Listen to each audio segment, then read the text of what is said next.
Brilliance Audio presents Protecting the Girl Next Door by Samantha Chase and Noelle Adams, performed by Maxine Mitchell and Joe Arden.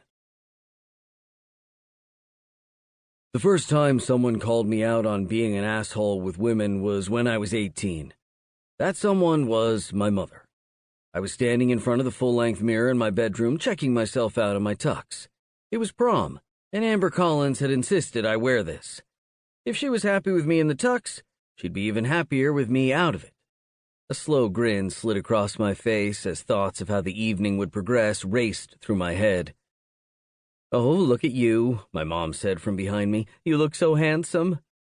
"Way to ruin a fantasy." "Thanks, Mom."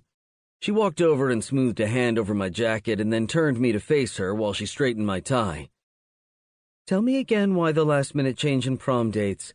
I thought you were taking Katie McGrath. The two of you have been talking about it for months." Yeah, we had, but Katie was a good girl, a sweet girl.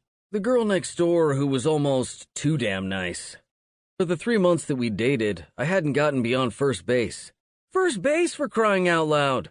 I was 18 and in the prime of my life, and Katie was holding on to her virginity card with an iron fist. I just didn't have time for that.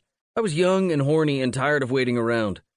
True, there was some statistic about how many teenagers lost their virginity on prom night, but whenever I hinted at it with Katie, she'd become flustered and outraged. I knew when to cut my losses. "Declan Curtis," my mother said, snapping me out of my thoughts, "I asked you a question." "Oh, right. Things just didn't work out. Katie and I weren't right for each other." You said that about Barbara Kelly, too," she murmured. "Ah, Barbara Kelly. Nice enough, great kisser, but she came from a devout Christian home and didn't believe in sex before marriage, and all she talked about was how she couldn't wait to get married and have kids. I still shuddered at the thought of that conversation.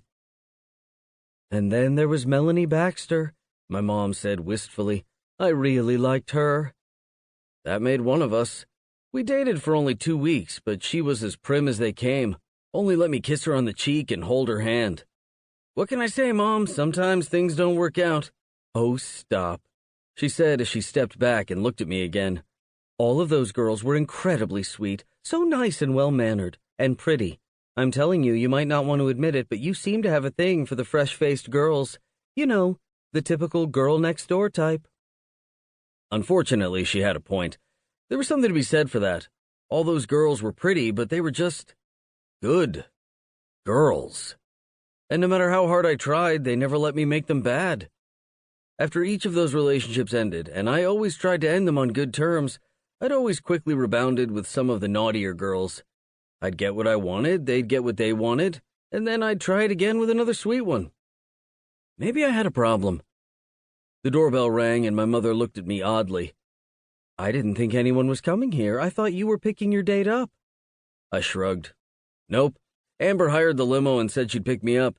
Then we'll head over to pick up some other friends on the way to prom." "Declan," she gasped with shock and disbelief. "How could you let that girl come and get you? You should be the one going to get her. It's the only decent thing to do." I wasn't really listening. I was already halfway down the stairs. By the time I pulled the front door open, my mother was behind me, and this time I could have sworn her gasp was followed by a Hail Mary. I smiled, like I had just won the lottery. Amber Collins was tall and curvy with big breasts that were barely contained behind the tight red satin she was wearing. Her dress was strapless and had a slit that went almost to her hip. Her long blonde hair was loose and curly, and her lips matched the dress. Red and shiny. I really had won the lottery. It was going to be a great night. Behind me, my mother cleared her throat, and I made a quick introduction before posing for a few pictures for her. That seemed to make her happy. "Okay, Mom, we need to get going." She gave a serene smile before moving in close. "Declan, may I talk to you for a minute?" I looked over my shoulder at Amber, who gave the perfect pout at being kept waiting. "We really need to go and pick up the next group." But she tugged on my arm and led me into the kitchen and away from Amber. I didn't argue because the sooner she said what she had to say, the sooner I could leave. "What in the world are you doing with a girl like that?" my mother whispered, smacked my arm.